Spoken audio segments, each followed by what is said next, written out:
Lors de la fête d'anniversaire de ma cousine, ma sœur a distribué des sacs cadeaux à tous ceux qui comptaient. Mes filles, Léa et Manon, avaient un post-it qui disait « Fais mieux l'année prochaine ». Nous n'avons pas fait de scène. Nous sommes simplement partis. Le lendemain matin, ma sœur a ouvert sa porte d'entrée et a hurlé si fort que le voisin a appelé la police. J'aimerais pouvoir dire que j'étais choquée. J'aimerais pouvoir dire que quand j'ai vu ce qu'elles avaient donné à ma fille, mon sang s'est glacé ou que le temps a ralenti, ou tout ce que les gens disent dans ces moments de films dramatiques. Mais la vérité, c'était comme quelque chose que j'attendais. Pas d'une manière pleine d'espoir, mais d'une manière lourde de pressentiment, du genre, bien sûr que ça va arriver. La fête avait lieu chez ma sœur, Clara, dont la maison était comme une planche Pinterest devenue réalité. Des arches de ballons géantes aux couleurs parfaitement coordonnées. Une table de dessert qui semblait avoir son propre attaché de presse. Des t-shirts assortis pour les jumeaux d'anniversaire qui disaient « Né pour briller ». Des enfants courant avec des sacs de fête cousus à la main, serrés comme des trésors. Ma fille, Léa, serrait le mien. Elle a 7 ans. Elle portait le serre-tête scintillant qu'elle avait choisi elle-même ce matin-là. Celui qui, disait-elle, la faisait se sentir comme une galaxie. Elle était nerveuse avant notre arrivée. Elle l'est toujours avec les grandes foules, mais elle a répété « Joyeux anniversaire » dans la voiture 2 fois. Elle a même fait 2 petites cartes elle-même, une pour chaque cousin, y a dessiné de petites étoiles et les a signées, avec amour. J'étais fière d'elle juste d'être venue. Mon mari, Antoine, et moi sommes restés près de la table des plats, échangeant de petites conversations polies avec des gens que nous connaissions à peine.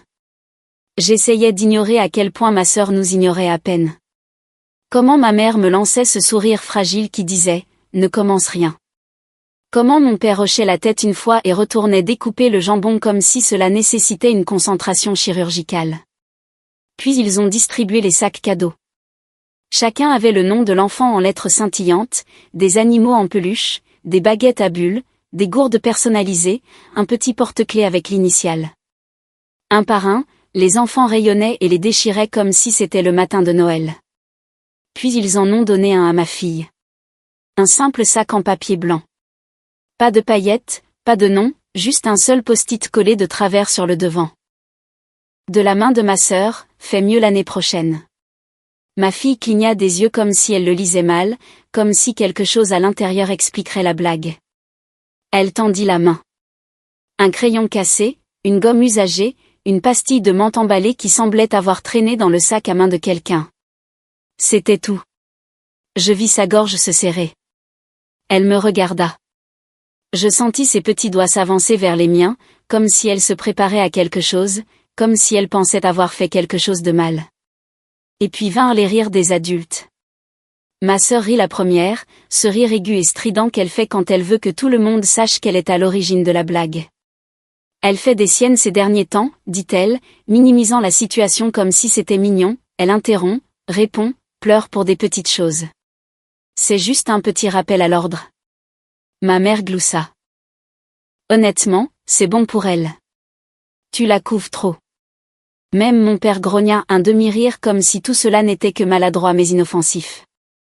Les autres enfants riaient aussi. Ils ne savaient pas pourquoi. Les enfants ne le savent jamais vraiment, mais ils suivaient l'exemple. Ma fille sourit, ce sourire serré et tremblant que les enfants font quand ils essaient de ne pas pleurer. Mon mari me regarda, non pas avec choc, mais avec quelque chose de plus calme, de plus stable. Il s'accroupit à côté d'elle, prit doucement le sac de ses mains et dit « Tu n'as pas besoin de ça. Allons prendre une vraie part de gâteau. » Nous nous sommes levés. Je n'ai pas dit un mot. Lui non plus. Nous avons pris ses mains et sommes sortis de cette maison comme si nous sortions d'un immeuble en feu. Personne n'a essayé de nous arrêter. Personne ne nous a rappelé, pas même ma sœur. À la maison, ma fille était assise sur le canapé et regardait les étoiles scintillantes de ses cartes d'anniversaire comme si elle pouvait se réorganiser en une raison. « Est-ce parce que je n'ai pas dit merci assez vite ?» demanda-t-elle. Je lui ai dit « Non, ma chérie. C'est parce que certaines personnes oublient comment être gentilles. » Elle hocha la tête, serra les cartes contre sa poitrine comme si elle pouvait protéger son cœur. Elle s'endormit sur le canapé, recroquevillé sous le doux plaid que son papa lui avait offert à Noël dernier, celui qui dit « Tu es en sécurité. Tu es forte.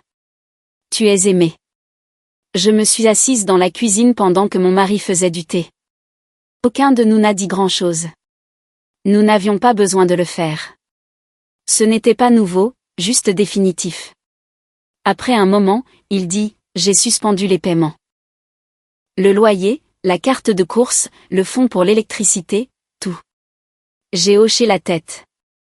J'ai ouvert le tiroir où nous gardions les choses importantes, j'ai sorti le dossier que j'avais discrètement alimenté au fil des ans, messages, photos, une impression de l'email où ma sœur me demandait si je pouvais garder ses enfants pour un voyage en solo dont elle avait tant besoin.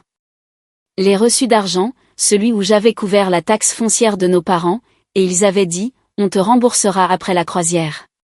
Le dossier était épais. J'ai ajouté une dernière chose, le post-it « Fais mieux l'année prochaine ». Je l'ai glissé dans une pochette transparente, juste au-dessus. Mon mari me regardait, ne disait pas un mot, mais quand je l'ai regardé, il a hoché la tête. Pas comme quelqu'un qui donne la permission, mais comme quelqu'un qui dit « Enfin. Demain matin, je dépose quelque chose. » Discrètement, sans message, sans confrontation, juste la vérité. Il voulait donner une leçon à ma fille. Très bien. Ils allaient aussi en apprendre une. Cela n'avait pas commencé avec ma fille. C'est la partie qui fait vraiment mal. Cela n'aurait jamais dû l'atteindre. Elle aurait dû être en sécurité, protégée, aimée par toute sa famille, pas seulement celle dans laquelle elle est née. Mais cela avait commencé bien avant elle. Cela avait commencé avec moi. Grandir dans ma maison signifiait apprendre à jouer un rôle, à se tordre en n'importe quelle version d'enfant qui recevait le moins de critiques ce jour-là. Cela signifiait lire l'ambiance avant même d'apprendre à lire un livre. Cela signifiait que le silence était plus sûr que l'honnêteté, et que faire semblant d'être heureux était plus facile que d'expliquer pourquoi on ne l'était pas. Clara était toujours la favorite. Cela n'a jamais été dit à voix haute, pas directement, mais ce n'était pas nécessaire. C'était dans le ton de voix que mes parents utilisaient lorsqu'ils lui parlaient. Dans la façon dont il s'illuminait à ses histoires, même quand elles étaient ennuyeuses, dans la façon dont mes réalisations étaient reconnues par un « c'est bien » distrait, tandis que les plus petites victoires de Clara étaient accueillies par des célébrations, des gâteaux et 50 messages de groupes familiaux. Je me souviens qu'une fois, en CE2, je suis rentrée à la maison, serrant un certificat d'assiduité parfaite. J'avais combattu des rhumes et des maux d'estomac juste pour gagner ce papier. Je l'ai tendu à ma mère avec fierté, et elle l'a à peine regardé avant de dire « Clara a été élue élève du mois. Tu sais, c'est beaucoup plus important. » Quand j'ai ramené un 13/20 en mathématiques, une matière avec laquelle j'avais eu du mal pendant des mois, mon père a dit « Ta sœur n'a jamais ramené moins qu'un 18. » Quand j'ai eu le rôle principal dans la pièce de théâtre de l'école, ils ne sont pas venus. Clara avait un match de volley, un match d'entraînement, même pas un tournoi, mais c'était important pour elle, alors ils ont dit qu'ils essaieraient de venir au prochain. Ils ne l'ont jamais fait. Les anniversaires étaient les pires. Mes fêtes étaient toujours des célébrations communes avec Clara, même si nos anniversaires étaient espacés de près de 2 mois. Mon nom était une pensée après coup sur le gâteau. Une année, ils nous ont donné un seul cadeau à partager. C'était une paire de patins à roulettes à la taille de Clara. J'étais toujours trop ou pas assez, trop calme, trop dramatique, trop timide, trop têtue. Je pleurais trop facilement. Je posais trop de questions, répondais. Je boudais. Je ne souriais pas assez. Je ne souriais pas de la bonne manière. Il n'y avait pas de bleu, pas de cris, juste un bourdonnement constant de ne pas être à la hauteur, puis on me disait que j'étais sensible de le remarquer. Quand j'avais 15 ans, je suis rentrée à la maison en pleurant après qu'un professeur m'ait accusé de tricher à un examen. Je n'avais pas triché. J'étais dévastée. La réponse de ma mère fut « Eh bien, tu te tiens beaucoup à l'écart. Peut-être que tu as l'air suspecte. La prochaine fois, essaie de sourire davantage et d'agir normalement. » À 17 ans, j'ai finalement eu le courage de dire à mes parents que je pensais être déprimée. Ma mère a levé les yeux au ciel et a dit « C'est la nouvelle mode, n'est-ce pas? Tout le monde pense qu'il est déprimé. Tu t'ennuies. Trouve un hobby. » Clara m'a dit que j'étais dramatique, puis elle m'a emprunté mon chargeur de téléphone et ne me l'a jamais rendu. Au moment où je suis partie pour l'université, j'étais engourdie. Je ne m'attendais pas à ce qu'ils viennent le jour de l'emménagement et ils ne m'ont pas déçue. Ils m'ont envoyé une carte une semaine en retard avec 25 € et un post-it qui disait « Ne gâche pas tout ». Je n'ai pas gâché tout. J'ai terminé mes études, j'ai trouvé une thérapie, j'ai appris à nommer les choses, négligence émotionnelle, bouc émissaire, contrôle passif-agressif. J'ai appris à désapprendre tout cela. Quand j'ai rencontré mon mari, Antoine, j'avais encore peur d'être trop. Je m'excusais de pleurer pendant un film. Il m'a juste tendu un mouchoir et a dit « Cette partie t'a touché, hein ?» Comme si c'était la chose la plus normale du monde. Il a été la première personne à me demander ce que je voulais pour mon anniversaire et à trouver la bonne chose. Non pas parce qu'il a deviné, mais parce qu'il a écouté. Quand je lui ai parlé de ma famille, j'ai minimisé les faits. J'ai fait en sorte que cela semble original. Il n'a pas insisté. Mais la première fois qu'il les a rencontrés, il m'a serré la main sous la table. Après le dîner, il a dit « Tu n'exagérais pas, je les ai laissés revenir dans nos vies quand nous avons eu notre fille, Léa. Je voulais qu'elle ait une grande famille. Des cousins, des fêtes de famille, des grands-parents qu'il adorait. Je voulais qu'elle ait ce que je n'avais pas eu. » Cela a commencé lentement, ma sœur, Clara, commentant les vêtements de ma fille. Elle s'habille un peu bizarrement, n'est-ce pas? Ma mère insistant pour que ma fille serre tout le monde dans ses bras, même quand elle n'en avait pas envie. Ne sois pas impoli, ma puce. Fais un vrai câlin à oncle Jean. Mon père faisait des blagues sur le fait qu'elle était trop sensible quand elle pleurait à cause des bruits forts. Il vaudrait mieux qu'elle se forge si elle veut s'en sortir dans cette famille. J'ai essayé d'expliquer. Je leur ai dit qu'elle avait des difficultés de traitement sensoriel, qu'elle avait besoin de soutien, pas de honte, qu'elle faisait de son mieux. Ils ont levé les yeux au ciel. Tu exagères. Elle va bien. Clara m'a appelé une mère poule et a dit que j'élevais une future serpillière. Et quand j'ai posé des limites, je suis devenue le problème, la difficile, la dramatique. Chaque fois que je défendais ma fille, j'étais confrontée aux mêmes tactiques qu'ils utilisaient sur moi, minimisation, moquerie, silence glacial. Parfois, ils me piéguaient, même, ce qui était pire. Elle veut juste se sentir importante, a chuchoté ma mère une fois à Clara, ne réalisant pas que j'étais à portée de voix. Laisse-la avoir ça.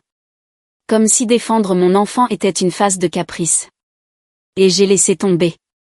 Je l'ai laissé tomber plus de fois que je ne peux compter parce que je continuais à espérer que ça irait mieux. Qu'ils reviendraient sur leurs pas, que peut-être cette fois ils la verraient vraiment. Mais ils ne l'ont pas fait.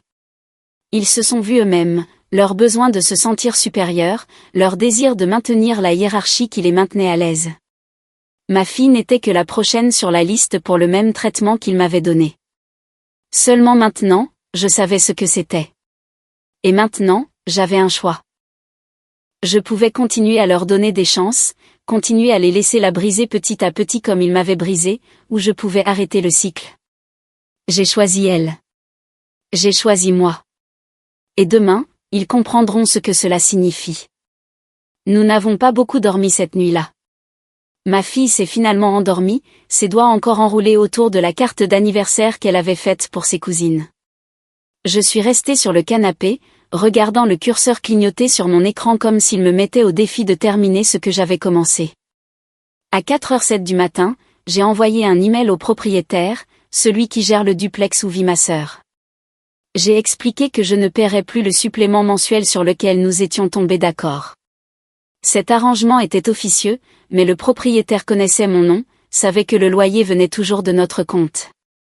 Il a répondu dans les 20 minutes. Compris. Je l'informerai du solde actualisé aujourd'hui. À 4h49 du matin, mon mari a rédigé la lettre à la société de crédit pour la voiture. C'était notre nom sur les documents, notre crédit en jeu, notre argent qui avait servi à l'apport. Clara avait fait défaut 2 fois avant que nous n'intervenions. Cette fois, nous ne sommes pas intervenus. Nous nous sommes retirés. À 6h02 du matin, nous avons tout imprimé.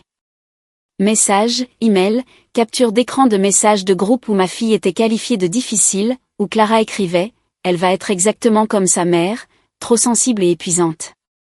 Il y avait même un mémo vocal, un extrait de Noël il y a 2 ans, quand ma mère, ne réalisant pas que mon mari enregistrait un moment en famille pour la postérité, s'était penchée vers Clara et avait dit « Ne t'embête pas à lui acheter quelque chose de sympa.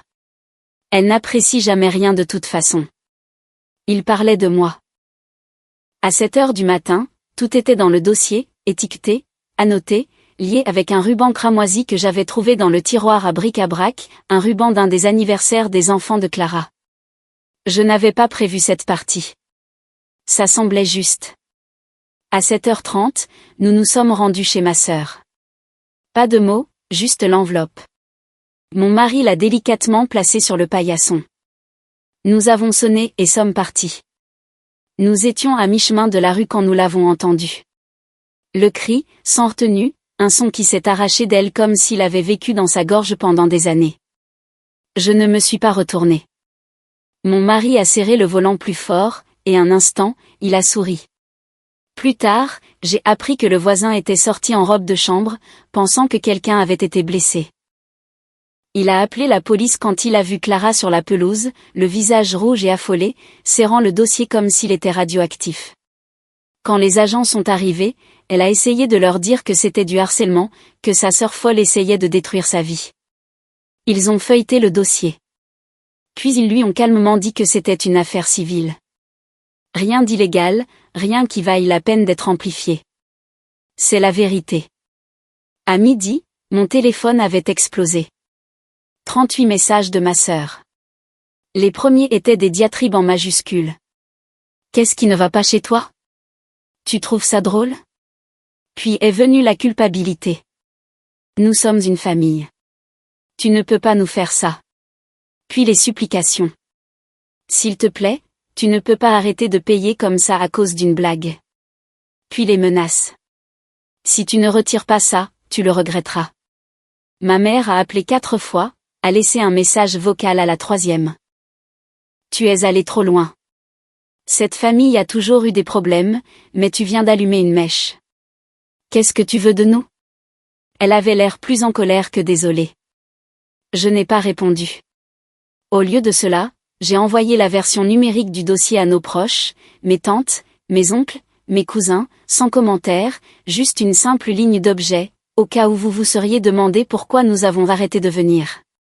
À la fin de la journée, j'avais 20 réponses. La moitié d'entre elles étaient une version de « Je n'en avais aucune idée ». Un cousin a envoyé une seule ligne « Bien joué ». Les véritables retombées ont commencé 2 semaines plus tard. Le propriétaire a tenu parole. Clara avait 30 jours pour payer la totalité ou faire face à une expulsion. La société de crédit a signalé la voiture.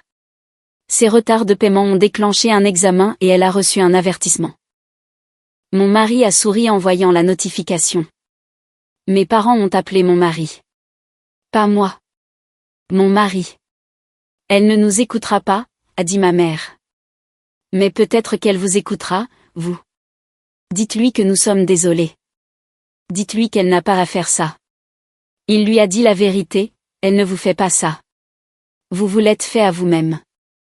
Ils se sont présentés chez nous le lendemain matin. Ma fille les a vus à travers la fenêtre. Son visage est devenu pâle. Je les ai rencontrés à la porte. Je ne les ai pas laissés entrer. Nous voulons juste parler, a dit mon père. Cela va trop loin. Non, ai-je dit. Ce sont les conséquences. Ma mère a essayé de pleurer. Il n'y avait pas de larmes. Je n'ai pas bougé. Ils ont laissé une carte dans la boîte aux lettres, une de ces cartes de sympathie générique. À l'intérieur, il était écrit « Notre famille nous manque ». Je l'ai renvoyé avec un post-it, à moi aussi. Et puis je suis retournée à l'intérieur où ma fille lisait sur le canapé, ses jambes repliées sous une couverture, le visage paisible. Elle a levé les yeux et a demandé « Était-il en colère ?» J'ai secoué la tête. Ils étaient bruyants. Ce n'est pas la même chose. Elle a hoché la tête. Cette nuit-là, mon mari nous a emmenés prendre une glace. Nous n'avons pas célébré. Nous avons juste respiré. Mais dans cette respiration tranquille, il y avait quelque chose de nouveau. La paix. Et elle était sacrément bruyante. Pendant environ une semaine, il y a eu le silence, ou plutôt une rage tranquille bourdonnant juste sous la surface. Ma sœur était devenue nucléaire, c'est sûr. Mais après le cri initial, la rafale de messages et les tentatives ratées de culpabilisation, les choses sont devenues obscures. Pendant un instant, j'ai pensé que c'était peut-être tout. Peut-être qu'enfin, ils avaient compris le message. Ils ne l'avaient pas fait. 10 jours après le dépôt du dossier devant la porte, ma fille est rentrée de l'école avec un mot dans son sac à dos de la part de Clara. C'était sur du papier pastel avec de petits cœurs sur les bords, comme si c'était destiné à un enfant. À l'intérieur, le message était court: si jamais tu te sens triste ou confuse, souviens-toi que Tati Clara t'aime. Tu peux m'appeler n'importe quand, même si ta maman dit non. Ma fille m'a regardée, confuse. Est-ce que j'ai fait quelque chose de mal? J'ai senti la fureur monter dans ma gorge avant de pouvoir l'arrêter. Il ne s'agissait plus seulement de limites. C'était de la manipulation, ciblée, délibérée et mesquine. J'ai appelé l'école immédiatement. Il s'est avéré que ma sœur avait utilisé le nom d'une de ses amies pour avoir accès et déposer quelque chose pour une nièce. Pas de vérification d'identité, pas de surveillance, juste un sourire mielleux et un nom. Cet après-midi-là, j'ai déposé une ordonnance de non-contact formel auprès de l'école, de la circonscription et de la police.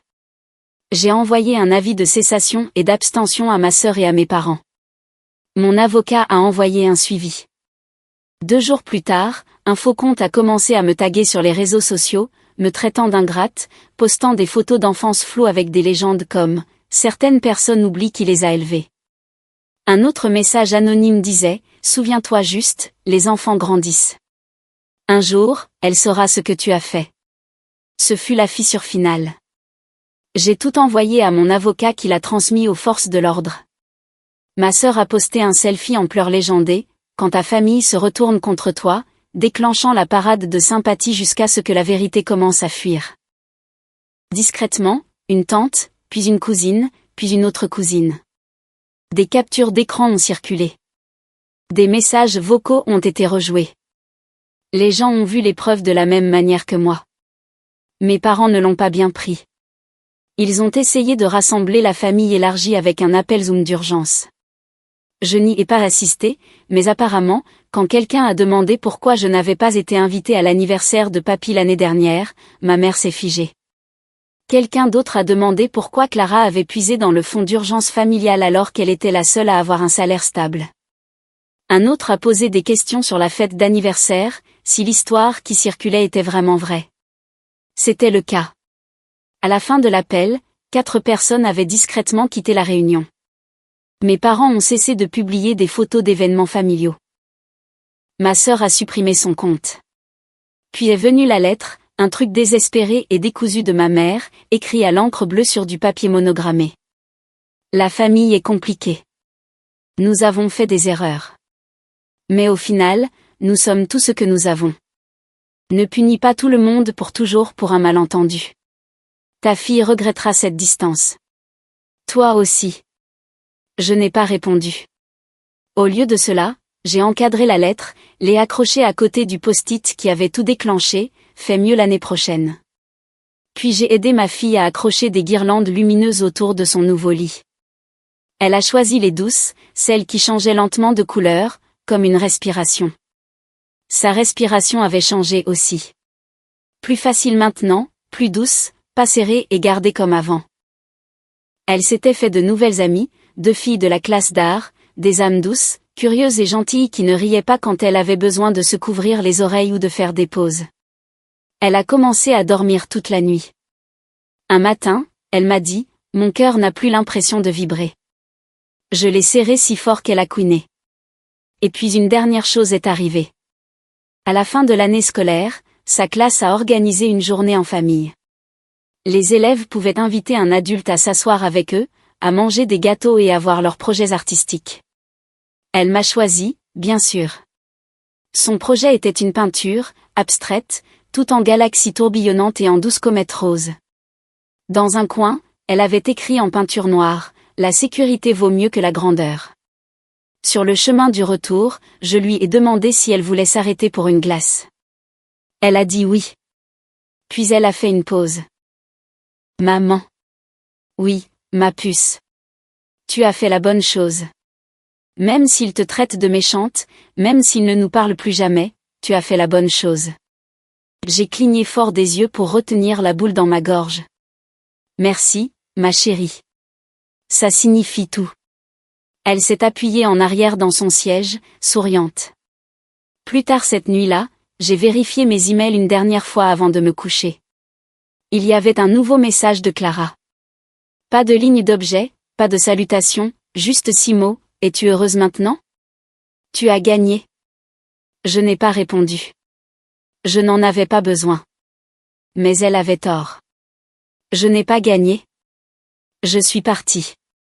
Et pour la première fois de ma vie, je n'ai pas regardé en arrière. Peut-être que je suis allée trop loin. Peut-être que je ne suis pas allée assez loin. Parfois, je me demande encore si j'aurais dû en dire plus à cette fête ou si partir en silence était la chose la plus bruyante que j'aurais pu faire. Je me demande ce que ma fille se souviendra dans quelques années et ce qu'elle n'aura pas à désapprendre parce que je l'ai arrêtée à temps.